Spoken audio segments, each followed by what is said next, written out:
You are listening to the Horse Radio Network, part of the Equine Network family.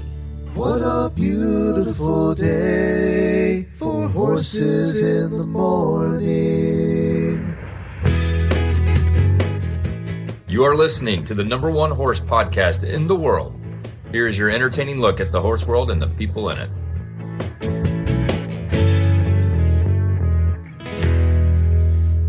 Well, I am Glenn the Geek from Ocala, Florida. And I'm Karen Chatton from Gardnerville, Nevada. And you are listening to Horses in the Morning on the Horse Radio Network for March 11th, episode 3644. Good morning, Horse World.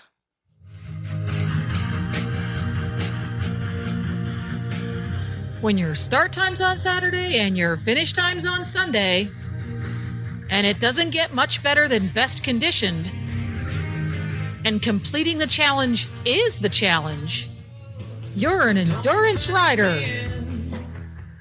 That's right. It is Endurance Day here on Horses in the Morning. We have Karen back with us. Karen, what do you have planned for today's show?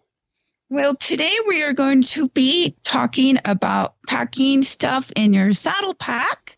Then we will be interviewing both Lisa Snyder, who is the AERC Hall of Fame person for 2024.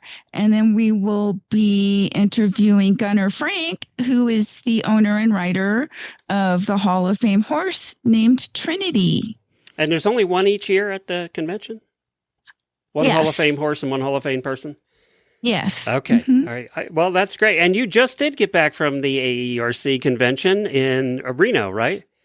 Yes, Reno Sparks at the Nugget, and it appeared to have a really great turnout. The vendors, everybody was busy. There was a great big tax sale, which was kind of cool. I brought a bunch of stuff. And Did you sell a bunch of stuff? I sold a bunch of stuff, and then I ordered a bunch of stuff. So did you come home with less money or more money? More money. Oh, good. Yay. Which means you didn't hit the casino either. No, I didn't have time. you know, well, it's so fun when you go, and we haven't had the convention in Reno for a couple of years, and you just see everybody you know from all across the different regions. And my voice ran out, as you know how that goes, talking a lot for hours and hours and hours at a time. But it's a lot of fun seeing everybody. We had a really good time. Everybody knows Karen. So when she goes to the convention, everybody knows Karen. It's like when I go to a podcasting convention, they all descend and then my voice is gone after 3 days. It's that way for Karen because she just knows because she's ridden with everybody. I know. Yeah, you can't walk around. You end up talking with everybody. I mean, even just you take a restroom break and everybody's just, talk. It's a lot of fun. Everybody gets to catch up and see each other. And you talked to some listeners, I'm assuming, at some point. I did, yeah. That's always fun, too. Yeah. That's great. So was there any big highlights from the convention that stand out for you?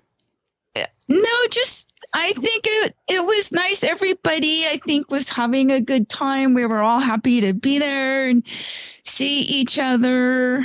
They did pay tribute at the National Banquet Saturday night. We had two icons of the sport recently passed away, Kathy Arnold and Becky Hart. And did you know Kathy and Becky? Yes, because they'd been around literally for ever and ever. And so it's sad to see them go, which is unfortunate. But they did a good job with the tribute, which was nice. And then they did the awards. Hall of Fame person, like I mentioned earlier, was Lisa Snyder. Hall of Fame horse was Trinity, owned by Gunnar Frank. And the Partners Award was given to Dave Rabe and White Cloud. What's the Partners Award? And we've interviewed a few of them over the years. They give the award for people that exemplify a partnership with their horse. One of the things I recently purchased was a Spot X tracker. A couple weeks ago, I took Jovi off a ride, and now I'm kind of wishing I had the old lazy Jovi back the one before he got fit and conditioned and did all those rides last year. And so he was feeling a little bit too good. And about 3.5 miles out, I don't know what happened.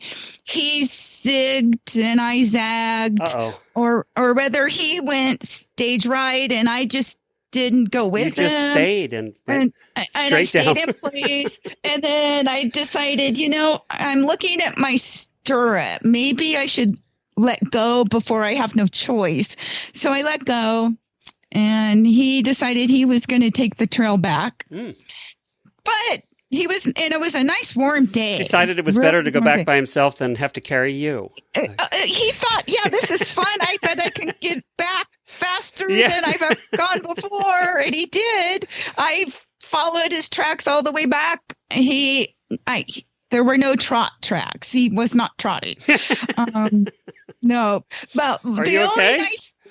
I was fine. I got up running right after him. I was like, God darn it, I shouldn't have let go of the reins, but I didn't want to get a rope burn, So fortunately, he was nice enough along the way. He left me a water bottle and then another mile later, a nut bar. So, we made to make sure you were fed and watered on the way. That's right. He did. So then I called my husband who went out on the quad, and there was Jovi at the trailhead. Waiting for you. Waiting for me, going, where's my mom? Why isn't she here? And so he called Jovi, and Jovi came right over to him. And then he ponied me out and ponied Jovi out. And my one of the neighbors had seen the horse go running by and went out on their side by side and picked me up. So I didn't have to run the whole 3.5 miles back, but I got right back on him, turned around and went out, and he was fine. Nothing happened as far as. Sounds like he just ducked out. Yeah, he just ducked out. I don't know. He's feeling extra good, a little extra frisky. So I decided He's probably to wondering why you fell off. What's wrong with you? He was, and that's the thing. I figured it out. I had not come off a horse for 23 years. Really? The previous time I had come all off the riding you do. Yes, all the riding and all the different horses. Wow, that's amazing when you think about it. It's been 23 years since I came off a horse like that. So is the Spot X, is that like a Garmin InReach? Yes, it is. Okay. And it's got the little keyboard on it. And the reason I got it is because it's a satellite thing. Yes, off of the satellite thing. So it's independent of the cell service. Yeah, because where you ride, there ain't none. Exactly. Yeah. There's a lot of places where there isn't any, especially on rides. And when I drive and travel, and my husband can use it on his bike rides where he goes regularly, there is no cell service. And it's kind of neat because I can send and receive text mails, emails, or use the SOS feature if I need it. Hopefully I don't. I bet you he's fallen off his bike more than you've fallen off a horse. Possibly. Yes. I don't know. Yeah, I'm not in a big habit of doing that. But I'm glad you're okay. I'm getting older, and you should have had one of those 10 years ago, to be honest. I know it. Yeah. And need to get them as a sponsor now, because I never heard of Spot X. I've only ever heard of the Garmin InReach. Okay, because the Spot is what they use on Tevis as the trackers, the Spot brand. Yeah. So we'll see. Hopefully I'm going to a ride this Saturday, weather permitting, because we do have some big storms coming with snow and rain. And so I'm going to be able to test it out on an actual ride. There we go. Which is cool. I can send updates to people in my contact list so they can click on the link and then follow me on the map. So that ties us right into your endurance tip of the day, which is what you carry along on the horse and the saddle pack and on the horse. And I know now we're going to add to that list the Spot X tracker. So we are. So what exactly? What we're talking about today is the things that when you're on a ride that you keep with you. And I know this is something that new riders always have to probably carry too much or not enough. But you have done this for a million miles. So what do you carry? Right. So the essentials for the horse would be stuff like electrolytes, a hoof pick, a spare hoof boot, a first aid kit, which also I'll mention when I get to the rider section, because it can double for both. A sponge or a scoop when cooling. This weekend, because it's going to probably be snowing and raining, I would put a rump rug also my horse at the start. Navigation and communications. Most of us carry our cell phones now, so it's a good idea to have a waterproof case, an extra little battery in case you're out there on a long, long day and your battery goes down on your cell phone, which some of them do. Having that little extra battery that you can plug in is great. And then you can also use that to recharge your GPS or your tracker like I'm going to have. A whistle is a handy thing to have so you can call for help. Or in some cases, if you see a rider ahead of you and they take a wrong turn, you can get their attention. So those things are handy. Now on to the things for the rider. You want to have some toilet paper, water, electrolyte drinks, and snacks for you, sunscreen, and make lip sure balm. they're in a place when your horse is jogging without you that they fall out, so you have something to eat on the way. Yeah. So, yes. Like, gee, thanks, Jovi. That was thoughtful of him.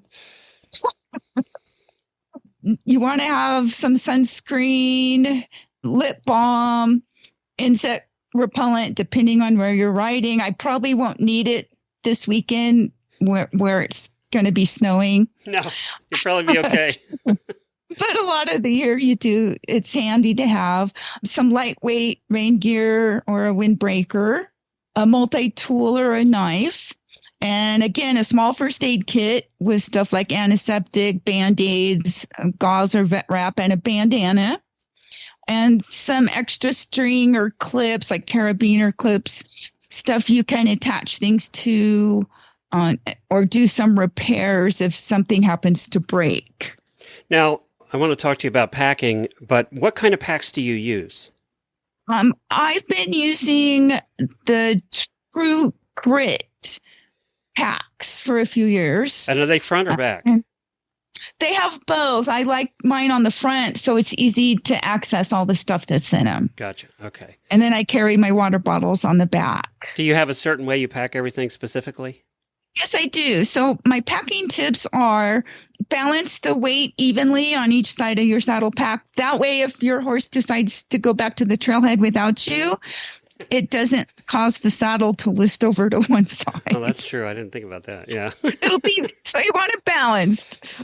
You want to pack items tightly to prevent things from bouncing. Keep things that you frequently use in easy to reach spots. You can use waterproof bags or baggies for sensitive items like your toilet paper or your first aid kit. So if you are riding in the rain and snow, those things stay protected. Test your saddle pack on practice rides and make sure you don't overload it. Do you use water bottles or do you use a bladder? What do you use? Yes, I use water bottles. And on my saddle, on the back, I actually have the water bottle holders that the same kind they use on a bicycle that are mounted. Okay. And then that way they don't bounce. The only thing is the horse can shake them out every so often. Or yeah, because those things aren't super tight. I mean, that even happens when you're riding your bike and hit a bump. So right. But it's very handy because they don't bounce. I like to keep things from bouncing because it can bother you and can bother your horse. How do you have it mounted? Do you have it mounted to the saddle somehow? Do you have them screwed in? Or what do you do? Yes, because my saddle's carbon fiber. Okay, so you have it mounts. You have it mounted. Yeah. Exactly. Yes. And then on the front, it's attached with straps. And then I buy the rubber bungee you can buy it by the yard or like in a pack of 3 yards or 6 yards, almost anywhere, Walmart, Amazon. And it's like the size of a shoelace, but it's elastic. Okay. Like bungee. And I use that I put that on the saddle and then put it around the pack, and that keeps it from bouncing at all, which is really nice.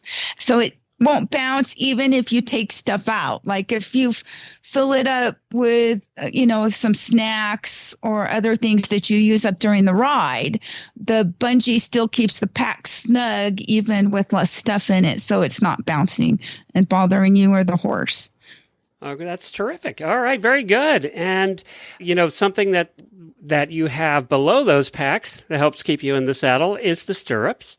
And we're going to be talking to Kristen at the Distance Depot about stirrups today, and also a little bit about all the tariffs going on and what's happening with the prices of all the horse stuff that we're going to be talking about throughout the year. Kristen, what is the most popular stirrup on the trail today? Well, we have quite a few popular stirrups. I would say some of the nicest stirrups that we offer are the Cloud stirrups. They're made in Canada with top grain leather. They have the nice wide footbed with a super cushy cushion where your foot goes. It's one of the widest footbeds on the market. Because of the size of this stirrup and the materials used, the high-grade leather, it also has a high-grade aluminum, which contains titanium. So it gives the stirrups more strength than just your regular aluminum stirrup. But because of that, like I say, these stirrups are heavy. The stirrups without a cage weigh about 3.5 pounds. And then when you get that cage on there, it adds about another pound. So they're about 4.5 pounds. I got to tell you, the ones with the cage look like something out of the medieval times that the knights would wear, right? Or something. I know. They do. A little like Mad Max. Yeah, exactly. But these, the FEI riders have to have a cage. Even if they have a heel, they're required to ride with a cage. And if you're a lightweight rider, these Cloud stirrups are perfect because the extra weight, can sometimes help these lightweight riders make their weight category. So that being said, there's that stirrup.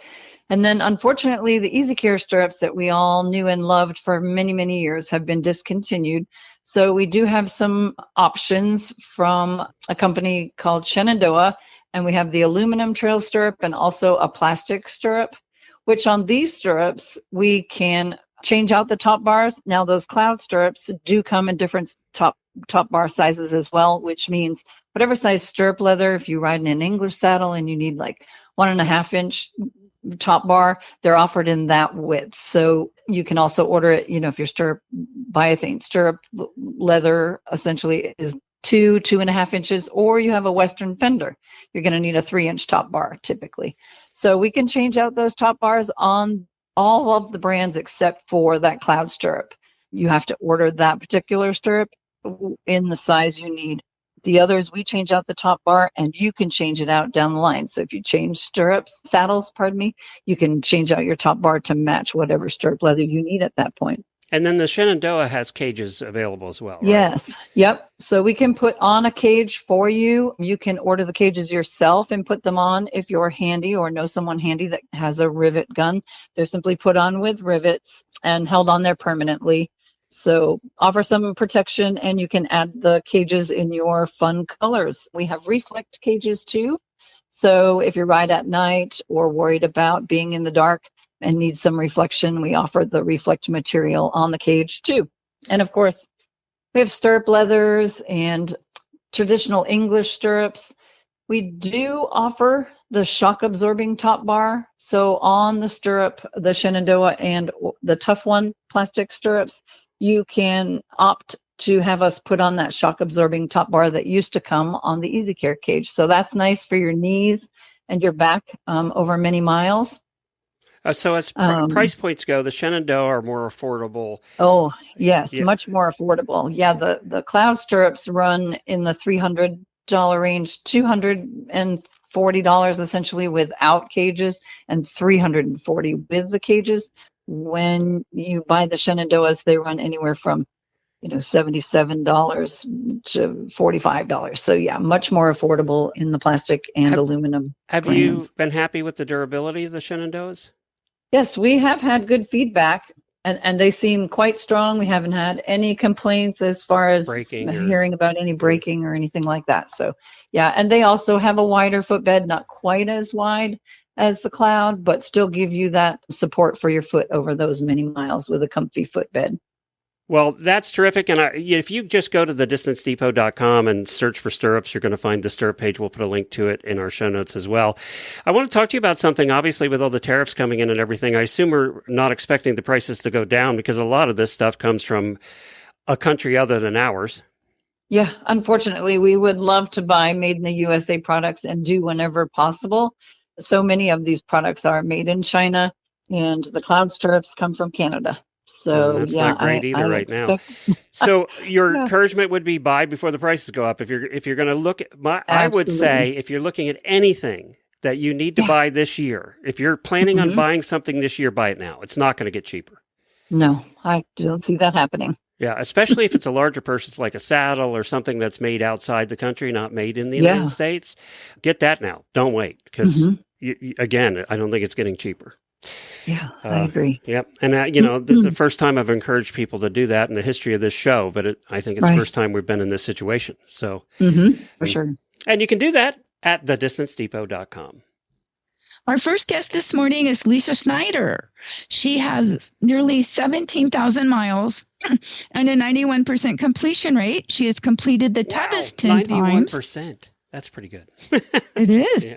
It absolutely is. Yes, she has served as vice president of AERC and been on the AERC board for like 10 years of service. She served on numerous committees, and she was just inducted to the AERC Hall of Fame for 2024.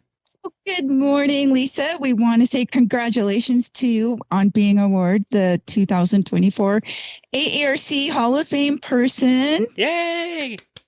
Thank you so much. I was so shocked and very, very honored. Oh, that's terrific. So thank you so much for agreeing to talk to us this morning. And we want to we'll get started talking about your family history in the sport. Your family has a long history with, I know, at least 3 generations. So tell us about that. So my parents first got us riding by going to rental stables when I was a little kid. I probably started riding at age 4 or 5. And we had a rental stable nearby, and we would go there every weekend. And I loved it. I would just beg them to let me stay so I could sleep in the stalls with the horses. I was a real horse crazy kid. So that unfortunately came to an end when the rental stable got mowed down to put in a drive-in theater. And I cried. I was so upset. But we found other places to ride and soon got my first horse. We were at a show barn, so that's pretty much all we knew. But it was really expensive to go to horse shows. And I thought, why are we spending all this money and I get to ride for like 5 minutes, sometimes less? And I told my parents, I want to go ride for a lot longer. So we moved stables and got hooked up with a trail riding group. And the owner of the stable did the Tevis. And my parents got completely hooked. We got a couple more horses and started doing a bunch of trail riding. So one summer, we went through the Malibu Mountains from Topanga all the way to PCH, Pacific Coast Highway, where there was an ice cream store. And they had a hitching post out back next to a creek. And we had some friends bring the horses hay and water. And we went inside and had our ice cream and then rode back and finished in the moonlight. And I was hooked.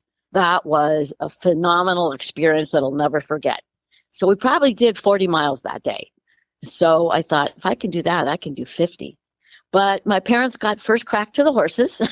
So they started doing endurance rides and I was the crew. And pretty soon I figured out it's a whole lot more fun to ride. So I started saving up for my horse and I was babysitting and I had a paper route and I exercised people's horses for them and saved up a good amount of money and bought my first horse. So my parents at this time now were into doing Tevis. And so I was crewing all over the place. And in those days, you could crew wherever you could get to. So I was also a runner. So I would run in 4 or 5 miles from where I could park to the trail to give them water. So I'd pop up somewhere and give them water and run back out with an empty bucket and go on to the next spot. So, I really grew up crewing, and I know what it takes to make a good crew, and I appreciate a good crew. And so I didn't really do 100 until my first probably was 1988. I was in my 20s, and that was my first 100 was Tevis. So that was really my big start in endurance. Wow. And I see your mother top 10 Tevis twice. My mom was second place. Second place. Okay. Top 10. And your father also has run the Western States run and the World Championship ride and tie. So you come from quite a family of athletes. Yeah. My parents were tough competitors, and my dad and I would go and work the trail, he called it. We'd run portions of it, and we really memorized that trail. He knew every inch of it. So he completed 3 times. And when you run it, you have a completely different perspective than when you ride it. And I believe that really helps me as a rider because I understand the pacing aspect of it better. So if anybody's going to start riding and they want to do the longer distances, I encourage them to at least get out and do a 5K so you have an idea what the pacing is like. And Absolutely. one of the biggest mistakes, one of the biggest mistakes people make is they go too fast too soon. Well, if you train at an 8-minute mile pace as a runner and you go out and do your first mile at a 5-minute mile pace, it's going to get ugly fast. So the running background really helped. He was an ultra marathoner before that was a thing. Actually, yes, you're right. Yeah. So the very first runner at Tevis was a guy whose horse didn't vet in. And he said, I'm not going to just sit here all weekend. I'm going to go run. So he ran the trail with the horses. I didn't know that's how it started. I didn't know that. Yeah. It took off after that, and pretty soon it grew so big they had to separate it because the horses and the runners it was too congested on the trail. Now, most of the riders I know would go, why would I run it when I have a horse? So, that's true. Karen, you have never run it, right? No. I'll do a short ride and tie, but that's it. But that still uses a horse. So, right. That's it. And Lisa, your daughter also has ridden, correct? My daughter Amy has about 2,500 endurance miles, and she competed all throughout high school, which was hard because even in those days, it's hard to miss a day of high school. There's just so much homework and stuff that goes into it. So we chose our races wisely. And when she got to Arizona State, the first thing she did was establish an equestrian team. And so the 3 of us would ride together. It was a lot of fun. And we had made a lot of good memories in those days. That was great. Oh, that's so cool. So what do you believe was the key to your success, like in regards to choosing an endurance horse? One of the things a vet early on told me was study conformation so you can figure out if a horse is going to hold up to the rigors of endurance. So I did that, and I really paid attention to feet because the old saying goes, no feet, no horse. And I made a bunch of mistakes early on and ended up selling some of the horses that I bought initially because they just weren't cut out for it. Breeding isn't enough. So we had 2 horses from the same breeder who were fantastic. I went and got a third, and she hated it. She wanted to be a show horse, dink around in the show ring for 5 minutes and be done. And so we really believe that the horse has to want to do it. If they don't, you need to find them a good match, a better match. So Lisa, give us some training tips that you swear by for a 100-mile ride. Well, I kind of touched on one, and that is to race as you train. You can't go out cantering and expect to canter 10 miles when you've only ever cantered a horse for maybe a mile. It's not fair to the horse, and no good is going to come of it. So pace as you train and get to know what the horse's comfort level is. Most horses get comfortable doing longer trots as you do them in training, and with cantering thrown in as the terrain and their level of fitness dictates. And you also want to figure out how well the horse takes care of himself, how much management you have to do. So a lot of times I would stop at a creek and just get off and wait there till the horse could kind of just settle down and drink. And that's really important, because then they figure out, this crazy lady is going to keep riding me for God knows how long. I better eat and drink and take care of myself. Right. Yeah, some horses need a little time to just chill out at the water, look around a little bit and relax, and then they drink really good. So what was your toughest ride and why? I think my first toughest was my toughest because it was my first 100, and my dad was supposed to take me through, and he got pulled at the first vet check. So I had to do everything myself. And when you have another rider riding with you, there's not only the camaraderie between you, but also the horses. So that was a little tough psychologically for me, especially riding in the dark. And I encountered a bear on the trail that scared the heck out of me and the horse. Oh my. So while it was a good story to tell, it's not so fun racing down a trail in the dark being chased by a bear, so you think. Was that your scariest animal encounter, that ride, which is ironic that it was one of your early ones? Yes, it was. Yeah. It was. Yeah. Well, a bear chasing you, that would be everybody's scariest animal encounter, I think. Oh my gosh. Well, picture you're in the dark and you hear this massive crashing through the underbrush, and you think it's, a Tyrannosaurus Rex or whatever. It sounds like something ginormous. So we got out of there pretty quick. It is amazing how when you're in the woods at night, a squirrel sounds like it might be a bear. It's like... Oh gosh, no kidding. Well, let's sort of switch over here real quick to talking about some of the things you've seen during your tenure on the AERC board. So what is one of the biggest changes you've seen over the years? Well, there's two I'd like to point at. And the first one is we used to have as a completion criteria sound at the walk with a pulse of 72. And that got changed to sound at the trot, fit to continue with a pulse at 64 for the 50s. That was huge. People learned they had to pace better. They couldn't just race in at the finish if their horse was tired and just wanting to get done, because they had to recover. So that was one. And the other big one was the way the limited distance rides were looked at. When I first started, they were considered training rides. There was no placing. There was no best condition. And sometimes they got nothing except like a certificate as a completion award. So that really switched up when it became obvious that more riders could do the 25 to 35 mile distance than the longer distances. And the other thing that became obvious was they're supporting the longer distances. So we wanted to put things on an equal footing. They became placed rides. So being my last name starts with an S, I wouldn't be 40th if I came across the line and finished first.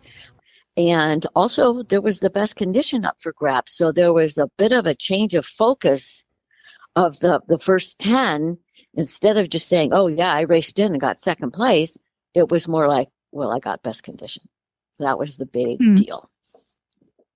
Right. And so what rule change do you think has had the most impact? Was it the post criteria and fit to continue? It really was, because it changed how people thought about pacing and made them consider pacing much more. And there was more of a focus on the horse welfare. And we also did away with the... Gotcha. And we did away with the respirations, even though we still call it PNRs. most rides anymore don't count respirations. I remember rides when I started, they still did that. And I remember my friend's horse getting held up because her respiration was just slightly over her horse's pulse, which was like 36. And she got held up for that. And now that's not now that's been done away with long ago. So I understand, how, like you said, things have changed with people coming in racing, and it's, changed the sport for the better. Just like with on the limited distance, they have to come in now, and their time doesn't stop, and their placings don't occur until they meet the pulse criteria. Exactly. That was huge. And a lot of vets would point out at the pre-ride meeting, hey guys, don't bother racing in, because if your horse doesn't recover, somebody who comes in 10 minutes after you who's able to recover because they pace better, they'll place ahead of you. And that was a big wake-up call. Exactly. And so what do you see as the biggest challenges facing our sport? I think the loss of trails is the big one. It's the old saying, use it or lose it. And the mountain biking community has grown enormously. And, we have to be able to share the trails. We have to have a horse presence. Otherwise, the equestrian aspect of the trails is going to go by the wayside. And that really scares me. So we need more people to get out on the trails, to do trail work, to keep them open and make it known that, this is an equestrian area. Exactly. And it gets harder and harder with dealing with all the government agencies and getting permits, and the place to have the base camp in a lot of areas is becoming a challenge with all the growth, especially in California. The whole state has really lost a lot of rides over the last, decade and a half. Yeah. We only have 200s left in the whole state now. And one of the biggies, especially I'm in the Los Angeles area, but we have a massive amount of development going on. So like you said, you're right on the base camp areas, finding a place to park 100 rigs and with trail access has really become difficult. So we've lost a lot of rides. And so now there's a lot of enthusiasm behind working on the trails, because people realize those trail hours that we log are counted and looked at by the officials, not only like in Congress, but also the Forest Service, the Park Service, all of them. So that's a big deal. And I think on the East Coast, it's probably worse than it is on the West Coast right now, because we're just losing land like crazy. There's 2 bills in Florida legislature right now that would give the state control of zoning and take it away from counties and local municipalities. So, and which would eliminate all the farm preservation groups in the country, including here in Ocala. So, and would change the density of housing and everything, and would allow those farm preservation lands to be sold off. None of that helps us horse people. Right. That's so right. And it's a little bit scary. I think about it's a lot future scary, generations. Yeah. Future generations having the trail access to train. Well, Lisa, thank you so much for joining us. What are you going to plan on keeping on riding? Or are you in the Hall of Fame now? You're going to retire and put your feet up? Oh, heck no. I'm going to ride till I can't. And my big goal right now is to get decade team on my 2 youngest horses. And we have Karen to thank for that award.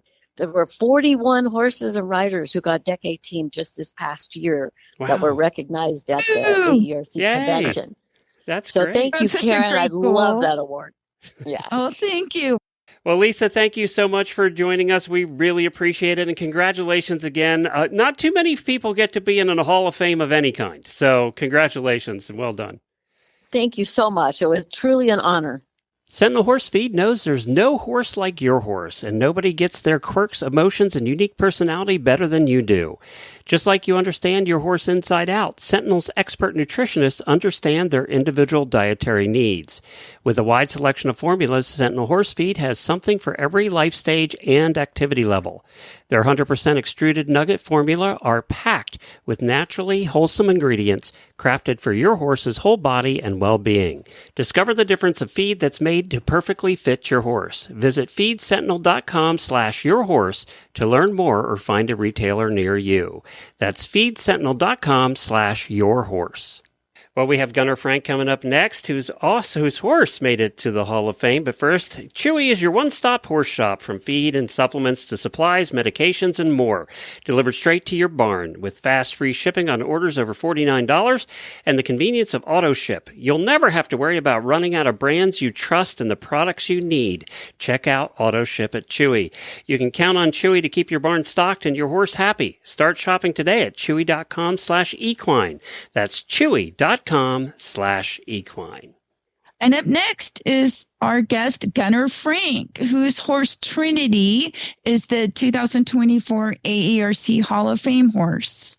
Good morning, Gunnar. We just want to say a great big congratulations to you and your horse Trinity for being honored with the AERC Hall of Fame for 2024. Thank you very much. I want to go over real quick a little bit of your accomplishments. You have 13 ride seasons so far. Trinity has completed 10 one-day hundreds. He has 87 first place finishes, 85 best conditions, 7,255 miles. He's been in Arabian Horse Association champion, regional champions, heavyweight national champions. He's 19 years old. So tell us about Trinity. How did you get him, and what qualities did he possess that made you decide to choose him? What happened was I was on the race with my other horse. His name is Nobody.